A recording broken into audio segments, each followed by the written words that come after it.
Praise the Lord, hallelujah. I am Jojo John Varapade, a Christian apologist from Ernakulam. And today's message is no more science and no more about God. If you study more science, you will come to know about God.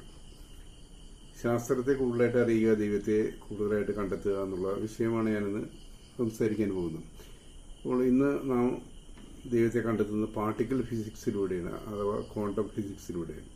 Everything in the universe is made up of 12 matter particles interacting with 3 forces and a Higgs field. ഇതാണ് പുതിയ കണ്ടെത്തൽ. പണ്ട് നാം periodic ടേബിളിൽ 120 elements ഉണ്ട്, ഇത് interact ചെയ്തിട്ടാണ് എല്ലാ മാറ്ററും ഉണ്ടായത് എന്ന് കരുതിയിരുന്നു. എന്നാൽ ഇപ്പോൾ സബാറ്റമിക് പാർട്ടിക്കിൾസ് തന്നെ 200ഓളം സബാറ്റമിക് പാർട്ടിക്കിൾസ് ഉണ്ടെന്ന് കണ്ടെത്തിയിട്ടുണ്ട്. അപ്പോൾ ആ ഒരു പാരഡൈം ഷിഫ്റ്റ് അതങ്ങനെ മാറി. Everything in the universe is made up of 12 matter particles interacting with 3 forces and A Higgs field.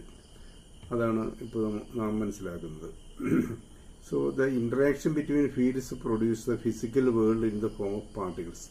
ഈ പാർട്ടിക്കിൾസ് ഉണ്ടാകുന്നത് interaction between these field.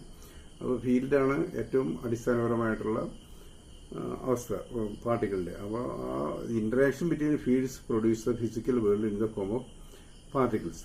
Every particle is either A fermion particle or a boson particle. Fermion particles are matter particles and boson is a force particles. അപ്പോൾ ഈ 12 matter particles ഏതൊക്കെയാണ് നോക്കാം. Proton number 3 ആണ്. അപ്പോൾ അതിൽ 2 up cork and 1 down cork. Neutron 2 down cork and 1 up cork. Then 1 neutrino. ഇതെല്ലാം കൂടി 7 ആയി. പിന്നെ 1 electron 8. Then fundamental force, weak and strong nuclear forces, electromagnetism, ഇതെല്ലാം ആൻഡ് ഹിഗ്സ് ഫീൽഡ്. ഇത്ര ആയി കഴിഞ്ഞാൽ 12 എലിമെൻ്റായി. അപ്പോൾ ഇത്രയും സാധനങ്ങളെ കൊണ്ടാണ് ഏത് മാറ്ററും ഉണ്ടാക്കിയിരിക്കുന്നത്. അപ്പോൾ നമുക്ക് ചിന്തിക്കേണ്ട വിഷയം, നമ്മളിപ്പോൾ ഒരു യൂണിവേഴ്സിറ്റി ക്യാമ്പസിൽ ചെന്നിട്ട് നമ്മൾ ഇവാഞ്ചലിസം പറയണമെങ്കിൽ ഒരു ബൈബിൾ എന്നുള്ള കറുത്ത പുസ്തകം എടുത്തു വെച്ചിട്ട് മത്തായി 10:16 ഇങ്ങനെ പറയുന്നു, അല്ലെങ്കിൽ 2 പത്രോസ് 3:22 ഇങ്ങനെ പറയുന്നു എന്നൊക്കെ പറഞ്ഞാൽ അവർ പോയി പണി നോക്കാൻ പറയും അല്ലേ. ആ ഒരു പത്രോസിന് ഞങ്ങൾക്ക് അറിഞ്ഞുകൊണ്ടു, പിന്നെ ഇങ്ങനെ 2 പത്രോസ് 3:5 എന്നൊക്കെ പറയും. എന്നാൽ അവരെ വിളിച്ചിട്ട് മക്കളെ, ഞങ്ങൾ ഈ പാർട്ടിക്കിൾ ഫിസിക്സിലൂടെ എങ്ങനെ ദൈവത്തെ കണ്ടെത്താനാവും, ജെനറ്റിക്സിലൂടെ എങ്ങനെ ദൈവത്തെ കണ്ടെത്താനാവും എന്ന് വിശദീകരിക്കാൻ വന്നിരിക്കുകയാണെന്ന് പറഞ്ഞാൽ തീർച്ചയായിട്ടും അവർ കേട്ടിരിക്കും. അപ്പോൾ അതാണ് ക്രിസ്ത്യൻ അപ്പോളജിസ്റ്റിന്റെ പ്രസക്തി. അല്ലാതെ നമ്മൾ ഈ യൂണിവേഴ്സിറ്റി കുട്ടികളുടെ ഭാഷ എന്ന് പറയുന്നത് ശാസ്ത്രമാണ്. ശാസ്ത്രീയ ഭാഷയിൽ അവർക്കെല്ലാം മനസ്സിലാവുള്ളൂ.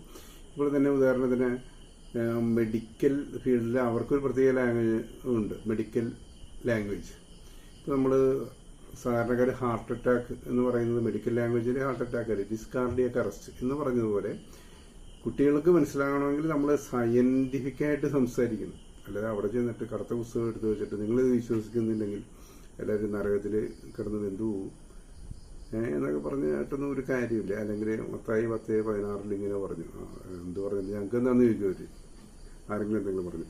അപ്പോൾ ഞാൻ പറഞ്ഞു വരുന്നത് ഈ ക്രിസ്ത്യൻ അപ്പോളജിസ്റ്റിന്റെ പ്രാധാന്യമാണ്. അത് ഇവിടെ കേരളത്തിലെ ഒരു സ്ഥലത്തും ഫലപ്രദമായിട്ട് ഒരു ചർച്ചയും ചെയ്ത് കാണുന്നില്ല. ക്രിസ്ത്യൻ അപ്പോളജറ്റിക്സ് കോളേജിൽ ക്യാമ്പസുകളിൽ ചെന്ന് ശാസ്ത്രീയമായിട്ട് കുട്ടികളോട് ദൈവമുണ്ടെന്ന് തെളിയിക്കുന്ന ഒരു സംഭവം ഞാൻ ഇതുവരെ കണ്ടിട്ടില്ല. അപ്പോൾ നമുക്ക് ചോദിക്കാനുള്ള ചോദ്യം ഇതാണ്. പാർട്ടിക്കിൾ ഫിസിക്സിനെ അടിസ്ഥാനപ്പെടുത്തി നിരീശ്വരവാദികൾ ചോദിക്കാം, why is the muon 200 times heavier than electron? ഈ മിയോൺ എന്ന് പറഞ്ഞ പാർട്ടിക്കിള് ഇലക്ട്രോണിനേക്കാൾ 200 ഇരട്ടി ഭാരമുള്ളതാണ്. അതെന്തുകൊണ്ട്? Why the top quark is 3,50,000 times heavier than electron?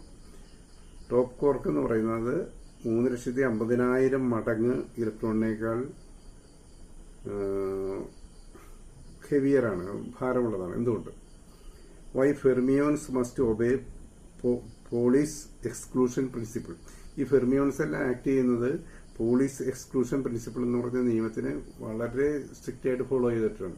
അപ്പോൾ ഈ നിയമം ഇവിടെ നിന്നുണ്ട്. പോളീസ് എക്സ്ക്ലൂഷൻ പ്രിൻസിപ്പിൾ ഈ സബാറ്റമിക് പാർട്ടിക്കിൾസിൽ ആര് കൊണ്ടുവന്നു? വെറുതെ ഉണ്ടായതെന്ന് പറഞ്ഞാൽ എങ്ങനെയാണ്? അതായത് മ്യൂട്ടേഷൻസും നാച്ചുറൽ സെലക്ഷനും കൊണ്ട് പോളീസ് എക്സ്ക്ലൂഷൻ പ്രിൻസിപ്പിൾ ഉണ്ടാകുമോ? അല്ലെങ്കിൽ മിയോൺസ് ഇലക്ട്രോണിനേക്കാൾ 200 ഇരട്ടി ഭാരം ഉണ്ടാകുന്നത്. ഇതൊക്കെ ആര് നിശ്ചയിച്ചു? അല്ലെങ്കിൽ top cork 3,50,000 times heavier than electron. ഇതൊക്കെ ആരാണ് സെറ്റ് ചെയ്ത് വെക്കുക? ഇതാണ് സെറ്റ് ചെയ്ത് വെക്കുക എന്നാണ് ഇതിനെ പറഞ്ഞത്. ഇതൊക്കെ ആര് ചെയ്തു? അതിൽ നിന്ന് തന്നെ നമുക്കൊരു ഉത്തരവുണ്ട്. ഇത് ദൈവമല്ലാതെ മറ്റാരും അല്ലാതെ റാൻഡം മ്യൂട്ടേഷനിലൂടെ ഇതൊന്നും സംഭവിക്കില്ല. മ്യൂട്ടേഷൻ എന്ന് പറഞ്ഞാൽ അത് ഡിഗ്രേഡ് ചെയ്യപ്പെടുകയാണ് എന്ത്. അപ്പോൾ ഇതിൽ കാണുന്ന കൃത്യമായിട്ടുള്ള ഓർഡറാണ് പോലീസ് എക്സ്ക്ലൂസീവ് പ്രിൻസിപ്പിൾ എന്നൊക്കെ പറഞ്ഞാൽ വളരെ ശാസ്ത്രീയമായിട്ടുള്ളൊരു നിയമമാണ്. അതിനെ അനുസരിക്കുന്ന ആര്? ഫെർമിയോൺസ്. ഇതെന്തുകൊണ്ട്? ഇതൊക്കെയാണ് നമ്മൾ ചോദിക്കേണ്ടത്.